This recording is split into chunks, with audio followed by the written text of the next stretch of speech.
ভাই গো ওই মাইহারপুর রঘুপুর দিলালপুর যাব লাভা ব্রিজ পার করিয়া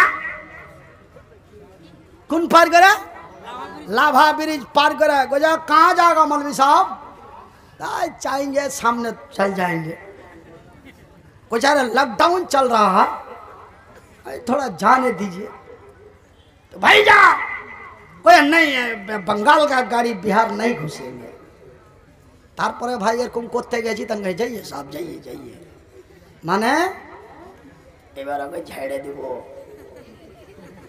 তখন ও ছেড়ে দিবে ছেড়ে দিলে ছেড়ে দিবে যেমনি ভাই ঝাড়তে কোনো ছেড়ে দিলে বাজা আমার ভাইরা তবে আমরা লক্ষ টাকার লোভে পড়ে আমরা জাতিকে দিয়েছি কলঙ্ক আমরা ধন সম্পদের লোভে পড়ে লক্ষ কোটি টাকার লোভে পড়ে নিজের ঈমানকে নষ্ট করে আজকে আমরা নিজের পায়ে নিজে কুড়োল মেরেছি ভাইজি একটা গাছকে কাইটে চলে এসে পরপর করা আর গাছটাতে এত খেজুর ধরে আছে গাছটাতে এত আম ধরে আছে গাছটা খালি কাঁদছে আর কইছে হবে কুড়োল তোর জানে দয়া হয় না আবে কুড়োল তোর জানে দয়া হয় না আমার উপরে কত ফল ধরে আছে আল্লাহর বান্দারা খাবে তুই কেন কাটছিস রে তোর একটু মায়া হয় না কুড়োল বলছে গাছরে আল্লাহর কসম করে বলছি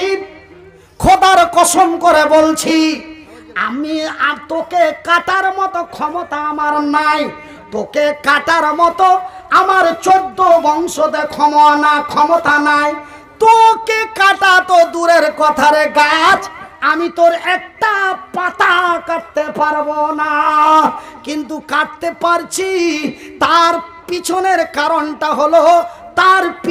কারণটা হলো আমার পাছাতে তোর জায়তি ঢুকে আছে তোর জায়ত যদি আর পাছাতে না থাকতো তোকে কাটা তো দূরের কথা তোর একটা পাত পর্যন্ত আমি কাটতে পারতাম না কে কইছে এটা কে কইছে কুড়োল আজ যদি মুসলমানেরাকে কুত্তা পিটা করে এদের চরিত্রের কারণে এরা কুত্তা পিটা হয়েছে এরকে ব্যবহারের কারণে এরা লাঞ্ছিত এদের ব্যবহারের কারণে এরা বঞ্চিত কেন আমরাকে মায়ের খাওয়ার পিছনে আমারকে যাইতি লেগে আছে তো কুড়োলের কাছে গাছ কাঁদছে কেনা হাগেনি করে কাটছি কুড়োল কইছে দোষ হার লয় আমি তোকে কাটতে পারবো না সে ক্ষমতা হার নাই কিন্তু তোর যাহার পাছায় লাগা আছে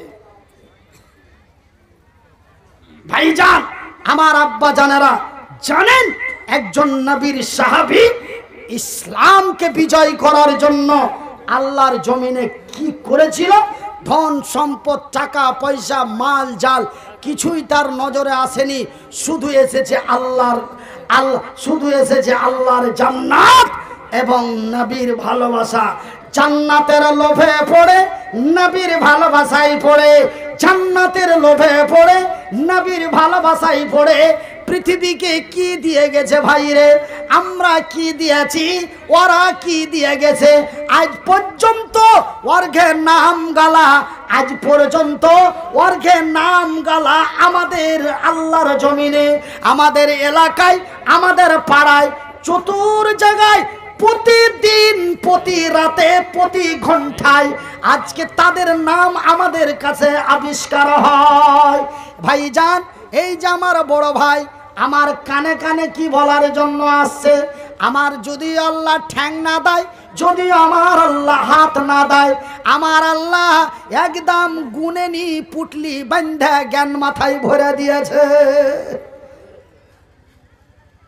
কি বলতে আমি শরীরকে আশা দিয়ে বুঝে লেছি আর ওনার আসার আগে আমি কিন্তু মানে যে কি স্টেশনে যখন জংশনে গাড়ি ঢুকে তখন দেখছেন কত একা तो वो ऐलान किया जाएगा हाँ कल कर दीजिए सेक्रेटरी मंजूर साहेब अपनी तारिक साहेब কাছে যা দেখা করেন সেক্রেটারি মঞ্জুর সাহেব যে কোনো জায়গাতে আছেন আপনি যা তারিক সাহেবের সাথে দেখা করেন বাড়িতে তো ভাইয়ের আমার আব্বা জানেরা তো একজন আজি আজ তো আমি মুসলমানের বাচ্চা মুসলমান আমি মুসলমান আর বাপ মুসলমান আমার দাদু মুসলমান দাদা বংশ মুসলমান, আমি মুসলমানের বাচ্চা মুসলমান, কিন্তু একজন ইহুদি খ্রিস্টান নাসারার এক সন্তান ইসলামকে কি ইতিহাস দিয়েছে কহব না ওই বক্তাটাকে উর্দু চতুর্বেদী বক্তাটাকে নিয়ে আনতে কহব? বলেন না জি?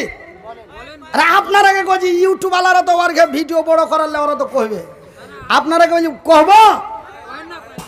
কহব না? হ্যাঁ, তো এরকম এরকম কইছে যে বলা এরকম করে বলতে বলবো। আচ্ছা, তবে ভাইজান, হ্যাঁ আমার আব্বা জানারা, তবে একজন হিন্দুর বাচ্চা, এক অমুসলিমের বাচ্চা, এক ইহুদি খ্রিস্টানের বাচ্চা ইসলামকে কি ইতিহাস দিলে এমন একটা জিনিস দিয়ে গেছে ভারতের মুসলমানকে, পৃথিবীর মুসলমানকে, এই জিনিসটা আজ পর্যন্ত কেউ দিতে পারেনি। সেটা কি দিয়ে গেছে আমি বলবো, কহব, অবশ্যই বলবো, অবশ্যই কহব। তবে কহার আগে একটা কথা আপনারাকে বলবো। কি কথা? কি কথা ভাইজান? আজ আপনারাকে একটা চালা করাইতে পারি না, গঞ্জড়ের মতন হয়ে বসে আছেন, আর মনে যে কত হিংসা দিয়েছে এমন হয়তো ভাইয়ের ঘে যে মুলবি তোকে ভাড়া করে নিয়ে এসছে, আর আমরা কহবো মানে যে আমার একটা চ্যানেল আছে, চ্যানেলটা সাবস্ক্রাইব করে রাখেন, আগামী 22 তারিখে ঘরে বসে বসে দেখতে পাবেন আমার জলসা। আগামী 22 তারিখে আমি বাংলাদেশ ঢুকছি। এই মানুষকে আমি আপনারাকে নারায় তাকবীর কইতে ঘুচড়ে ঘুচড়ে কইয়া বলছেন না, কিন্তু ওইখানে আমাকে নারায় তাকবীর কইতে হবে না।